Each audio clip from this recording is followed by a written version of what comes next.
Hello, my friends, and welcome back to the channel. This channel is all about giving you the spiritual tools and mindsets to live a more free and empowered life. In today's episode, we are again joined by Rodney Goodwin, where we're going to be looking at the next astrological forecast, really from now until about mid-February. And a big aspect of that is actually a conjunction that is taking place right now that is actually not going to be seen again for another 250 years. So this is a very significant event that is all about the end of a karmic cycle and bringing in new possibilities, new quantum fields, stepping into that, and really kind of allowing the ease of manifestation and navigation to become a lot easier. So we're getting into that and much more. Stay tuned.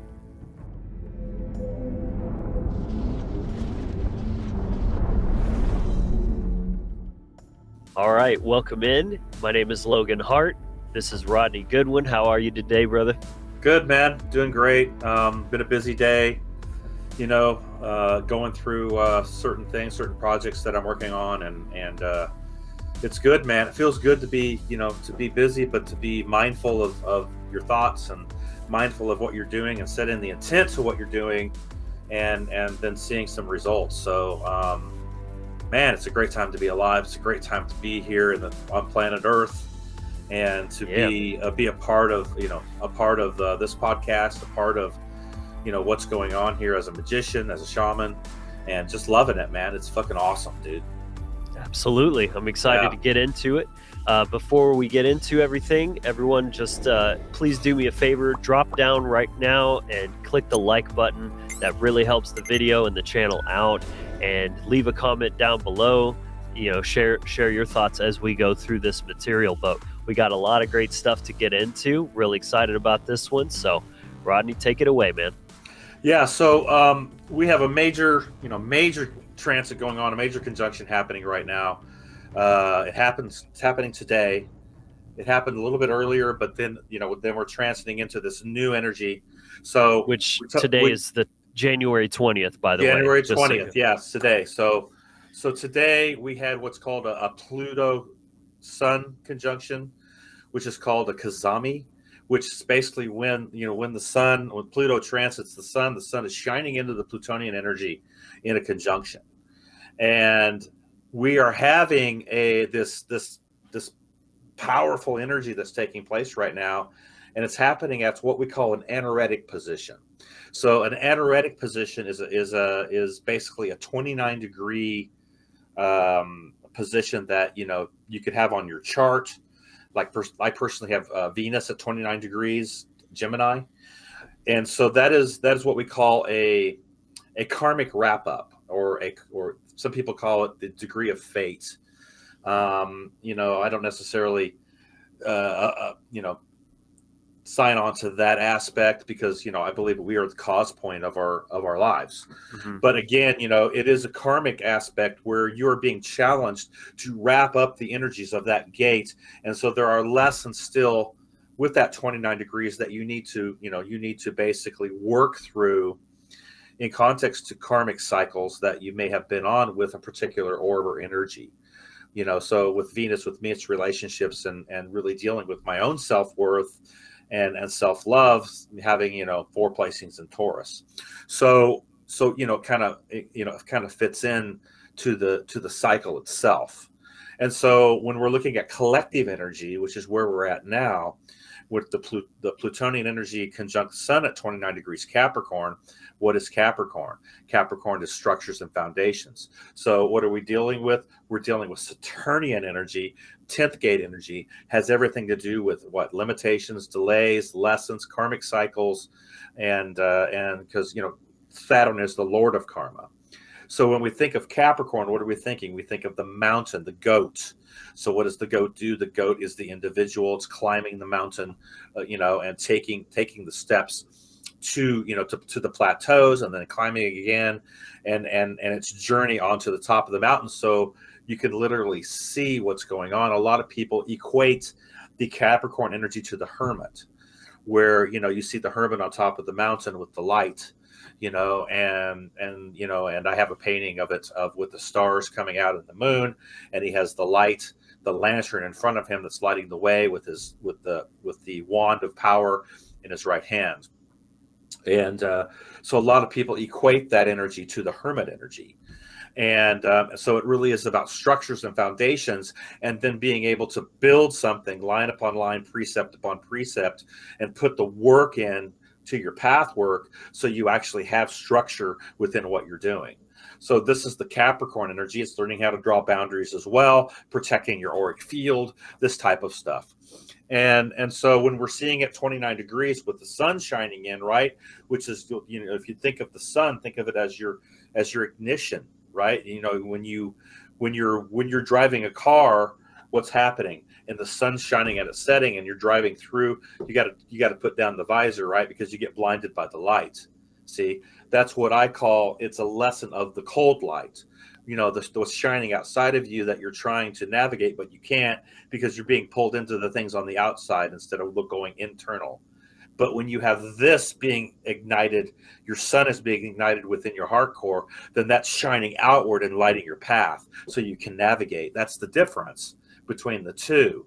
So when we're looking at a Kazami with Pluto and Sun at 29 degrees, it is a wrap up of the gate since 2008 and the karmic cycles and loops that we've been on, that we've been breaking, that we've been creating the awareness through, and so we can make the correct choices to get out of the looping karmic cycles that we've been on, which has kept us locked down in our own consciousness from actually climbing that mountain and becoming the hermit ourselves, and taking that path, what we call it the path of the tarot. A lot of people call that, or the hermetical path, from the 0 fool to the 9, which is the hermit.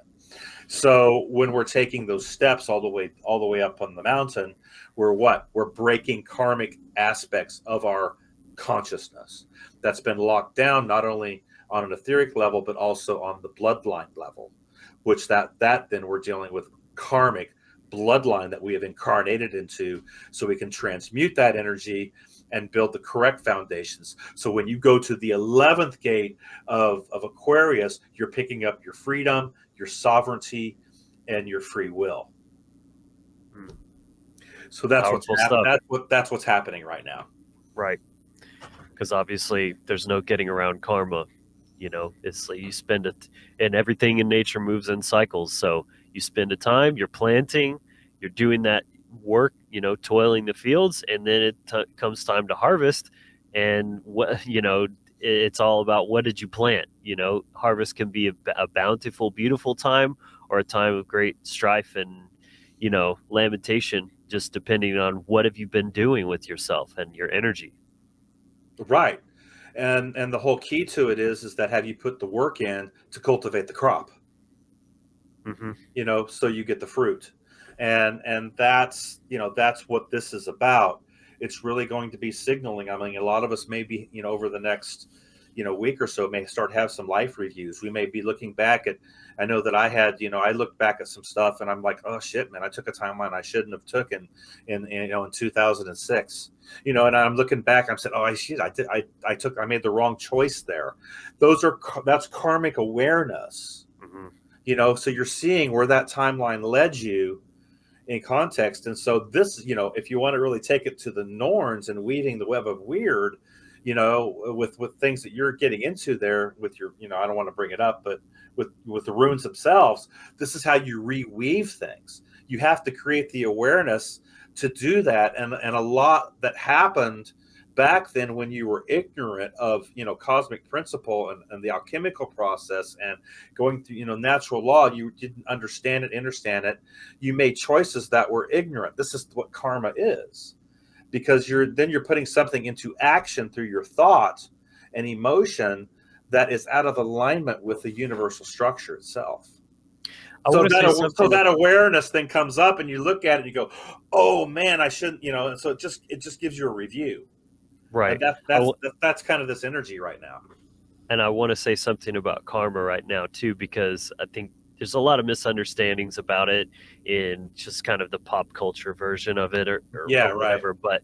But I think it's really important to remember that every choice that you make is an extension of the level of awareness that you're at in that Yes. moment in time. So, of course, when you look back, hopefully you're going to see a lot of things that you wouldn't have done because you've grown since then. And now looking back, it's like, well, you're at a higher awareness now, but you wouldn't take it back because it's exactly those lessons that came Right. about from those Right. choices that got you to the higher level of awareness now. So it's almost like, if you look at it from that perspective, there are no wrong choices, because whatever you did in that moment was probably the best that you knew at the time, at least from an awareness point, or just your vices and addictions maybe have pulled you stronger, even though you knew what you should have done, that sort of thing.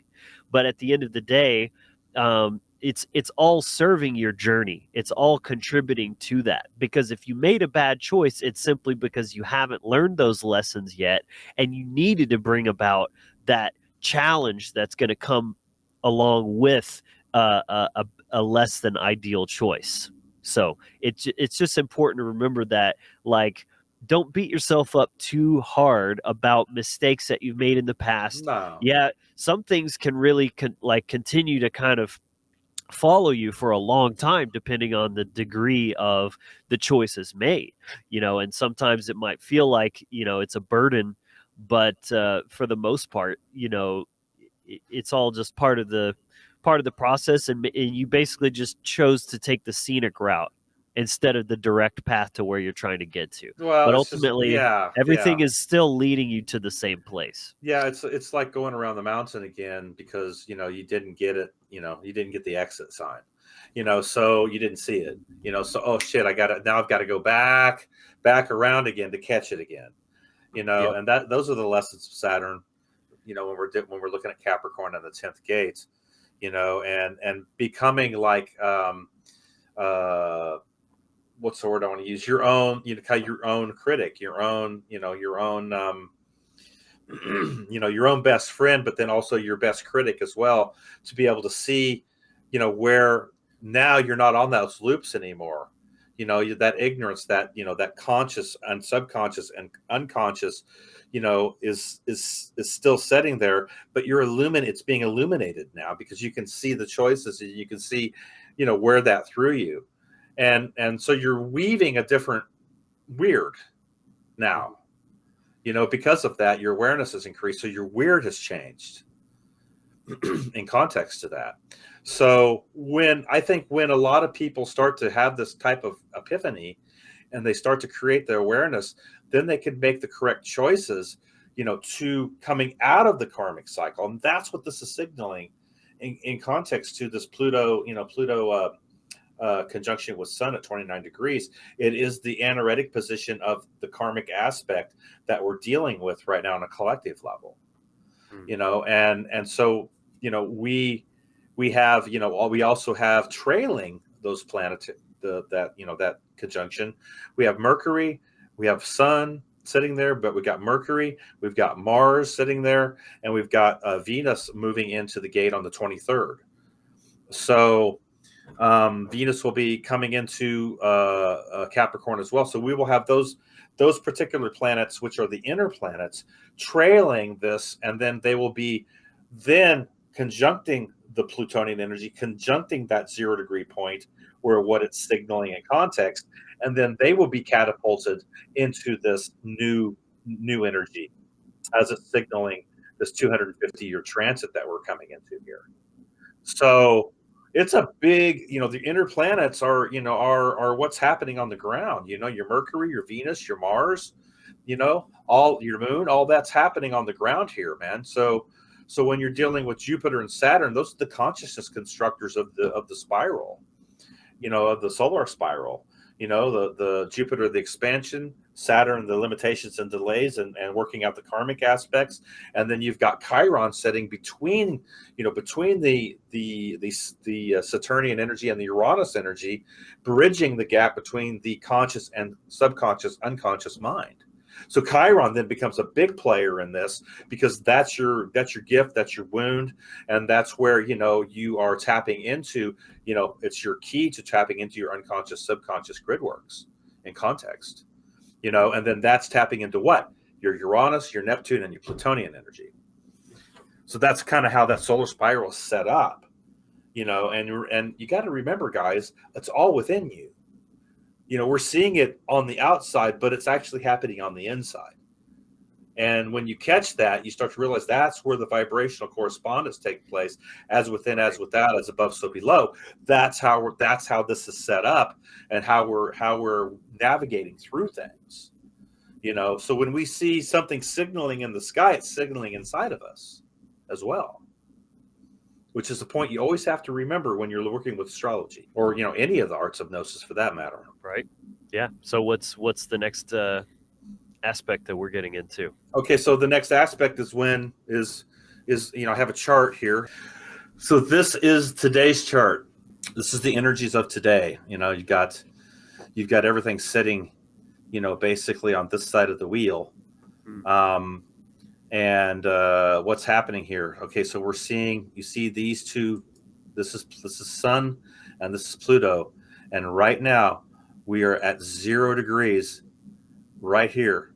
Look at that. So Sun is at Aquarius at 0 degrees right here, and if you go down the list, Pluto is at 0 degrees 5 seconds. Sun is at 0 degrees 30 or 13. So look at this. I mean, it's crazy. So we got a 31 degrees. Pluto's at 0 degrees right now, and they are conjunct in Aquarius.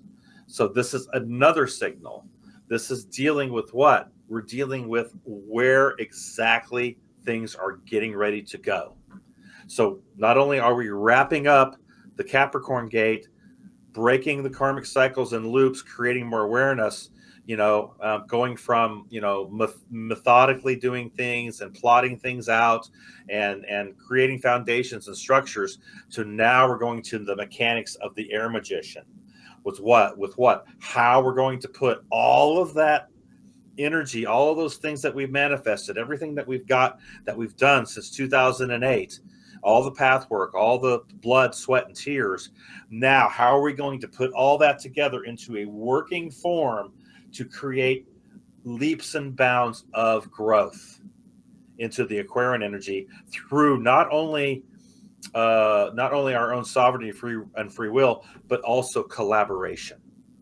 Because the Aquarian is the collaborator. This is where we work and we network with each other to begin to come up with brand new ideas, brand new ways of doing things, thinking outside of the box, not staying to the status quo, but breaking the molds that have been formed and programmed upon us for aeons now, breaking those molds, breaking those boxes, coming out and stripping away all of the status quo shit that we've been taught, and bringing things into a brand new way of thinking, your aspecting your higher self, and then stepping into a brand new place in your quantum field, like almost being a quantum field generator.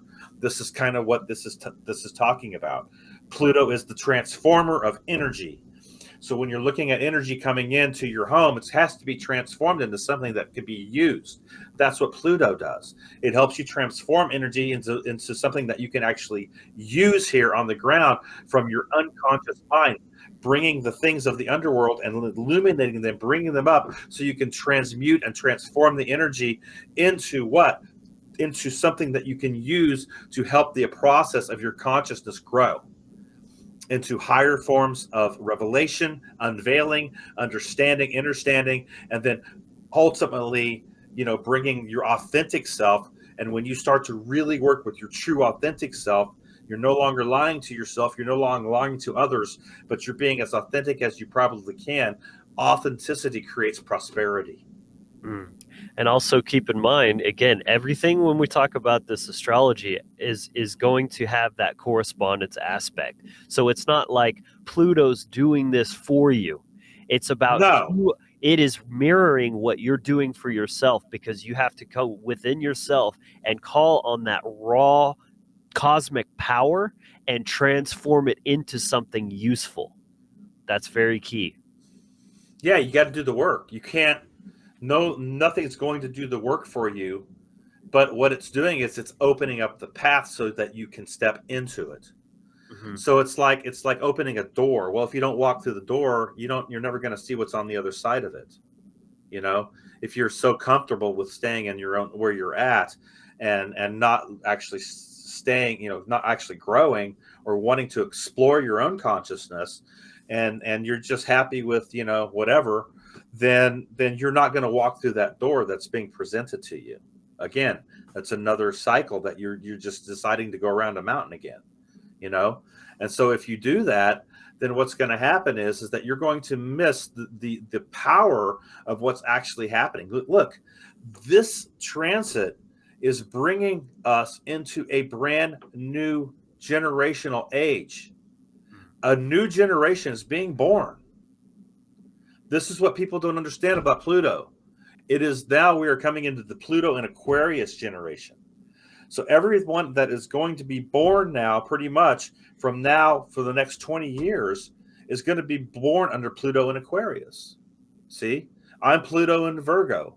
I think Logan, you're Pluto in Scorpio, right? I'm not sure about that actually. Yeah, I think you were born. How old are you? 37. Yeah, so you're probably Pluto in Scorpio, right at the beginning. So, so think about this. This is how Pluto works. You have a gate that Pluto's in, which is a generational gate. It's usually a 20-year transit. Not all the transits are 20 years. The Capricorn transit was 16, but most of the gates are around 20. So that is what we call a generational gate. So people who are born into that generational gate are having the Pluto and Aquarian energy, or the Pluto and Scorpio or Sagittarius or whatever gate that's in. Where your individual aspect is to the collective with your Plutonian energy is the house that's back behind that gate. Okay, so I have Pluto in 12th house, which is the gate of the shaman. It's the gate of Neptune, your unconscious, subconscious mind, bringing that into the collective mind, and then using that and using your psychic abilities, using the abilities that you have, not only to help yourself and create a new version of yourself, but then that is your gift to the collective mind in context to transformation. So that's how Pluto works.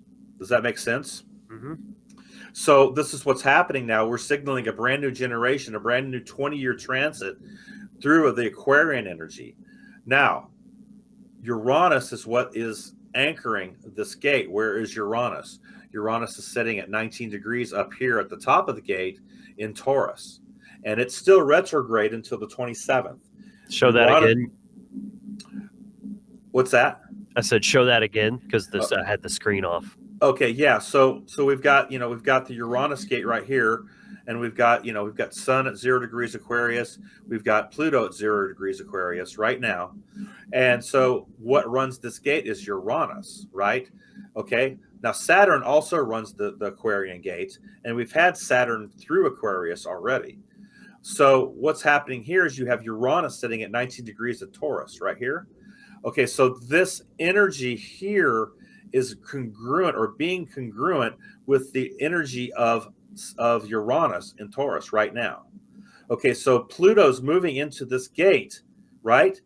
Signaling the Uranus and Taurus aspect, which is anchoring the gate of the Aquarian energy at 19 degrees retrograde. We come out of retrograde with Uranus on the 27th of January. Okay, so it's going to go direct in the Taurus gate, right? So what does that mean? Okay, so Taurus is like the values, your value system. It's your all your money, the money aspect of your life, and your finances and material wealth and material resources, right? Right. So when this is going to go direct, what's it saying? There's a transformation process happening in the Aquarian gate. The sun, which is your kingdom, is shining in to the underworld of Pluto, saying, where can we reconstruct things and bring things into the light where we can use that energy now to create a prosperity with our Taurinian energy and context where Uranus is setting, that will propel us into the next phase of our lives, of this path work, of humanitarian projects, of things that are going financial right now, that are happening, that are getting ready to make a big, huge shift. Think of it like this. What is, we're in this war, we're in this battle with this Uranian gate now in the next 20 years. And we're looking at what? We're looking at two things that are happening. Mastering the organic tech, which is our physical aspect, and then you've got the artificial intelligence that's coming online now as well. So there's two things happening in that gate in context to technology. Uranus runs the technology. Aquarian runs the technology. And so everything now is going to be, the next 20 years is going to be, really directed towards either leveling up our own physical aspect and physical makeup, bringing our gifts online as a human race, as a magician, and cultivating those gifts into a higher level, your higher self, in context to the Uranus energy, and bringing that into a space where you now are starting to actually activate your giftings.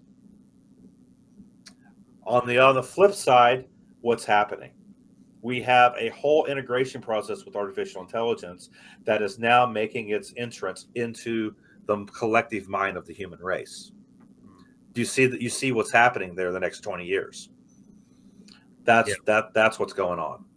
And so that's why this particular transit is so profound. I mean, think about it. How is this possible that the sun and Pluto enter the Aquarian gate at the same time? I mean, that just it blows my mind how accurate, these transits are. Anyway, I just wanted to share that screen real quick. That's awesome.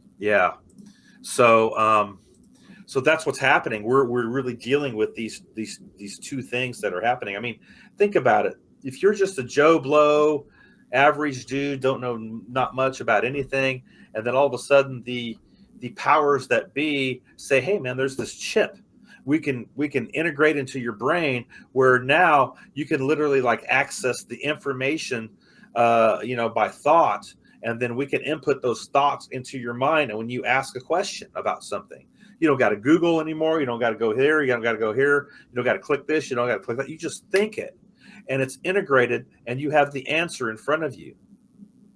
You understand what I'm saying? Think about what the Matrix was all about. They plugged in the machine into the back of the head, right?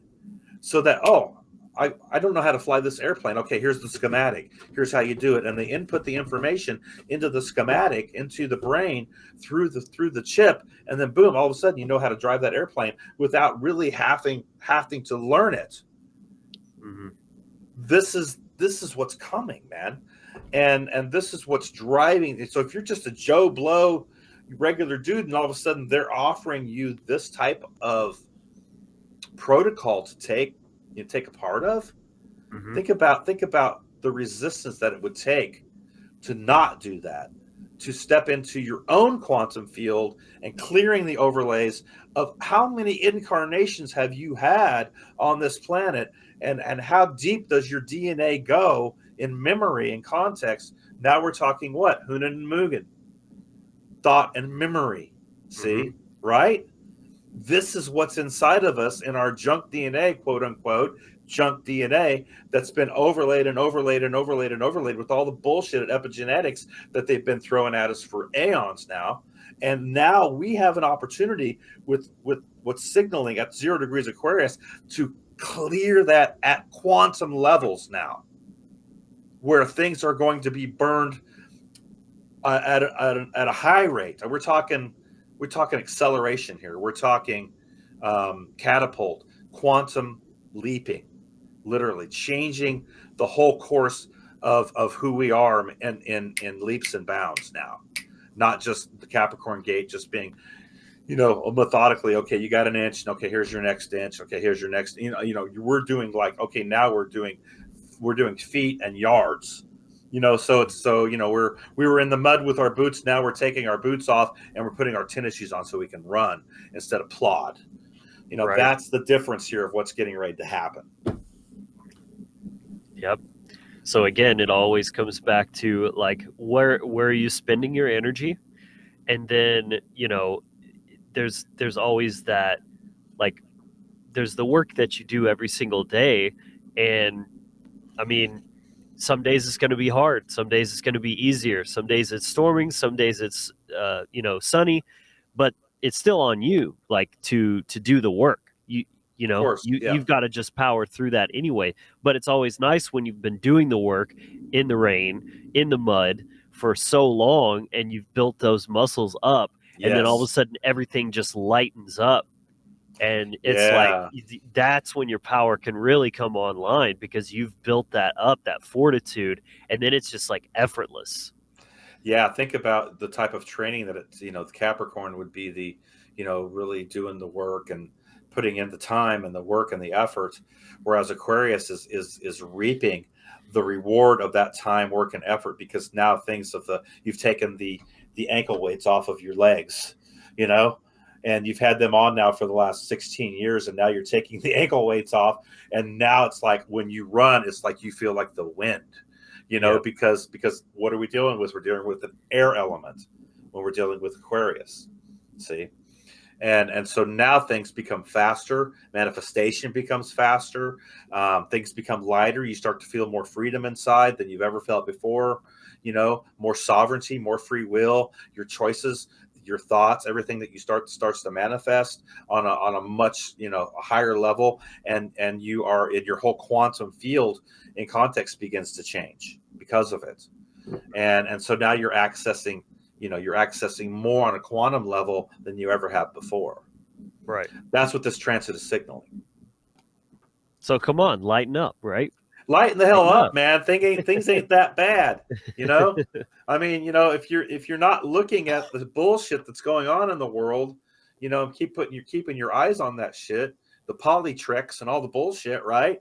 Get off of that train, man, if you're on it, because that train is the train of chaos and death, man. And energy vampires. It's pulling your mind, it's, oh my God, you got to get off of that, because that's what they're triangulating in on you in context to the chaos itself, And especially now, man, it's an election year. Oh, it's gonna ramp, baby. It's gonna get so wild, man. Clown world is gonna be on full display for sure. Dude, there's gonna be shit. People are gonna go, what the hell just happened? Things are gonna come out of super fast this year, because the next thing that's happening in the Chinese astrology is we're stepping into the year of the dragon. On February 10th, it's the wood dragon. So we literally are coming into a space where the dragon energy is now coming full force. This is a 60-year transit. So the last time we had the wood dragon was 1964. Wow. So we're looking at a 60-year transit here that's coming back around. I mean, these are big, huge transits, man. Yes. These aren't just little things. These are big energies, dude. That are happening. Big shifts, big transitions. Oh my God, man, it's huge stuff. The liminal space. Yeah, I mean, the dragon energy is coming full force, full front this year. So I'd love for you to unpack that a little bit further, if you would. Like the year of the dragon, what does that mean? Okay, so the zodiac sign is the Chinese zodiac is on the Jupiter cycles. So basically, how that works is it's a 12-year cycle. Jupiter's pretty much a 12-year cycle through the gates. So we're looking at the Jupiter cycle is what we're really looking at when we're looking at Chinese astrology. In context to correspondence. So what is Jupiter? Jupiter is what? It's your benevolence. It has everything to do with your luck, your teacher, it's your guru, it's expansion of consciousness. It has everything to do with your luck, and how you are, working with your magnetism as well. You could look at it as Thor's hammer in context if you really wanted to look at it like that. Throwing the hammer, hitting your target, bringing it comes back to you, that type of thing. You're working with magnetics when you're working with Jupiter.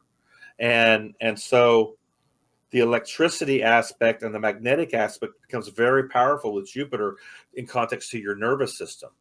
So Jupiter and Mercury have an interesting friendship or collaboration between each other, because Mercury is running the nervous system, but Jupiter's empowering it. It's the one that's lighting it up in context to your magnetism and electricity.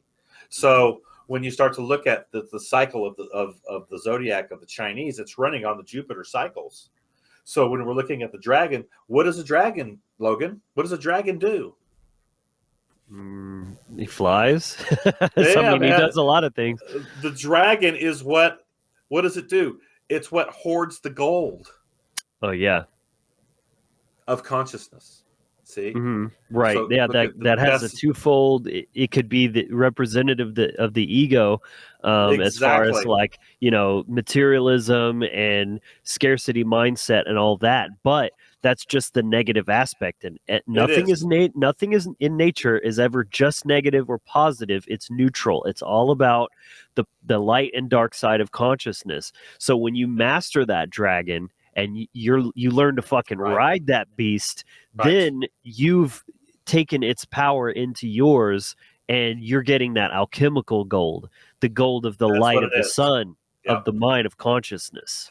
Yeah. In the Norse mythology, Nidhogg, which is the white dragon, is gnawing at the roots of Yggdrasil.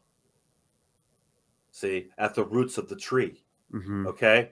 All right. So when you look at it, what's at the top of the tree is the eagle. It's as above, so below in context, right? So when we're looking at the eagle, we're looking at the dragon as above, so below, or you could say the phoenix in context. You could be, that is the alchemical process of as above, so below, the roots, and the tree itself as a whole metaphorical tree. See? So when we're looking at the dragon, take it back to the desolation of Smog. When they went in, what happened? The dwarfs were trying to reclaim their home, and they went into the castle. Smog was underneath the gold. See, the gold Also, of consciousness. It is your ego that keeps you, your ego, your shadow dragon, or your ego that keeps you from accessing. It's your narcissistic aspect that keeps you from accessing the gold of consciousness.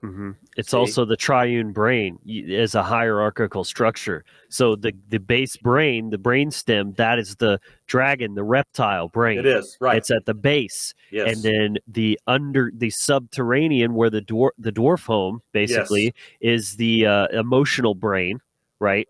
And then the eagle represents the sun, as well as the neocortex, and that's why you have the two wings.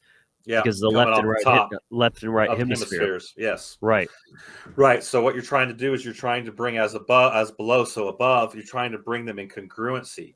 So there's this, and that's where what we call the Kundalini, begins to work to tap in to that, to that cortex and to that pineal gland to open things up. So you're actually being able to see with the eye of Horus again, with your moon energy, which is what's actually you're navigating in context. So that's how, when you look at the mythos, you see how that works and corresponds to the actual physical body, like you're talking about. But then when we look at what the gold of consciousness actually is, right? It's the ignition of your heart, of your star, of your actual eye that's actually seeing what the hell's going on. See? And so when that happens, you are taking back. You have to face the shadow dragon. You have to face the Balrog or whatever it's called. Where he had to face the fucking thing at, what's it called, the Balrog or Balrog? Balrog. Yeah, he had to face that, right? So Gandalf had to face that as Gandalf the Grey. See, and so he had to step into facing that fear. And it was he died in battle. He died in battle with that beast, and only through that death unto himself was he reborn again as Gandalf the White. The White, exactly. Yes. Right, which is the whitening process of the alchemical process when you're going through it. Now you're looking at the Negrito. Now you're looking at the whitening that's taking place. This is what I was talking about a few weeks ago or a month ago when I said that there's a shift coming from the blackening stage to the whitening stage that we're stepping into, and that's what this is signaling in context to this transit. Getting into, we could just keep going. There's so many examples of what's happening right now that we've seen. Yeah. So, Good stuff, so man. that's the dragon energy. You can't be afraid to face that dragon, because until you tame it and bring your intuition, into the forefront, and your ego, or, that ego construct, and you find balance with your intuition and empathy and your ego, and bring the logic and reason in with the intuition and balance that in the fulcrum, you're going to be out of balance. And that's where we get the tyrannical bullshit, the narcissistic king, and all the fucking duress of violence. If you don't do it my way, I'm just going to cut your head off bullshit. See? And so if I command it, it's going to happen, And so this is where we have to become aware of the indifference that's happening here. Find the balance of the seventh gate, find the Libra balance, the balance of Anubis, the balance of your heart and a feather. Bring that into the fulcrum of the magician, circle of magician. Align the energies into balance and harmony. Then you have access to the quantum field that way. That's how you get access to the I am. Then you can go into the polarities, and it's your playground, because now you are the master of your thought and emotion as the hermit itself. See? And now you can work with the polarities because you're mastering the frequencies, law of polarity and balance. You're mastering the frequencies between both of like and dislike. And you're mastering everything in between. You're not going to get caught up in one side and get, caught in that dialectic. You're able to gracefully flow between them as needed. And where you need to work in the quantum realm to bring the manifestation of your intent as a magician into the reality field. Boom. Yeah. It's powerful Good shit, stuff, man. Rodney. Yeah. I love it. Yeah. So that's the year of the dragon, man. So it's going to force us to make a choice to mount our egos now, to bring things into a place where the shadow ego, the shadow dragon, isn't running our mind and our system anymore, but we are literally like, what was that show where the woman rode the dragon, Game of Thrones, where, she actually is mounting the dragon, and so that's what we have to do, is we have to then mount our own personal ego, our own personal dragon, and then find the balance with our left and right hemispheres of our brain, bringing them into the center again, where everything's coming up, and then you have the energy moving like a torus field, man, and it's and you've sealed off your auric field from all the bullshit, man. You're not getting linked, you're not getting hooked into it anymore, right? Self-mastery. Yeah, man, and that's the path work. If you don't have that on point, whatever you're working towards, if anything, I mean, maybe you're just stuck in the thralls of the hamster wheel. But if you're actually trying to break out of that and use your magic and manifest things in your life, but you haven't gone inside and really balanced things and kept everything in check, as far as your shadow aspects and everything, and integrated that, your magic's going to be corrupted, and everything that you try to do, and then you'll feel stuck in this victim mindset of like, oh, nothing ever works, what's the point, everything I ever try just fails. Well, it's because you're self-sabotaging. Always. Or life just isn't fucking fair, man. I just always get dealt the fucking bad hand. Yeah, you're just speaking it, man. Your cells are hearing that shit. Right. So, you've got to begin to gulder and speak in congruency with your intent. What is it that you want to build? And so when you start bringing that congruency in between what you're thinking, what you're speaking, and your emotional intelligence comes online with that, and you're connected to the quantum aspect or the higher force itself, then that's when you are really wielding out something powerful. And you got to know when to do that and when to pull back, and that's how the transits work. Because when things are in retrograde, you're going internal. When things come out of retrograde, by the way, Mercury's now out of its shadow period, so now we are full on with Mercury. So the only orb left to come out of retrograde is Uranus on the 27th. Everything now that we start to put into action is going to be a result of not only the ideas, and that's Aquarius. That's the ideas that just come to you out of nowhere. You could just be, doing something stupid on your computer or playing a game or whatever, and all of a sudden, boom, this epiphany comes, and you're like, holy shit, I just put that together. How did that come all together in my mind? Well, that's Aquarius. That's how it works. Mm-hmm. So now all of those ideas that we've been cultivating now in the gate of Capricorn, trying to put the foundations and structures together, look, now we're going to get more information that's going to layer on top of it. Oh, I could do this. Oh, I could do that. I could put this and that together. That connects to this. This connects to that. And then you got a collaboration going on, and then they put their input. They say, well, I could do this, this, and this, and that to bring this about, so that not only do we have this income stream, we've got this one coming too, and then we've got another one because of those two came together. We can put this together and collaborate and bring that and pull that in. So this is how the Aquarian energy works in context to, networking and collaboration with each other. Exactly what I was going to say. Yeah. Yep. Yeah. I mean, I'm doing a good bit of that myself, although I can't talk about it yet. It's really hard, but I've got a couple of really big things in the works. So, I'll be able to talk about before too long, but just a little teaser. Right. And look, Logan, look when you're getting ready to launch this shit, right at the perfect window here. Mm-hmm. This is the window, of launching right now, whatever ideas and intent and things that we put together. Now is the time to get on it. Mm-hmm. This is the window we got right here, man. And so when we're going to launch things, you want success. You want to see things, manifest quickly. You want to see things come forth.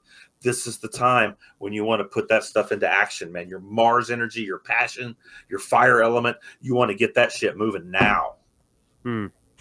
Yeah. Yep. So good stuff. Absolutely. So for those watching, appreciate your patience. I'm trying to get videos out, but I am hard at work behind the scenes on some very big things. So there's a reason, I'm a little bit slow on my output, in addition to just running this truck, all day. It's a lot, but I mean, I'm definitely powering through, and I mean, I think I'm doing a great job, if I do say so. You know what I mean? Like, for everything that I'm juggling.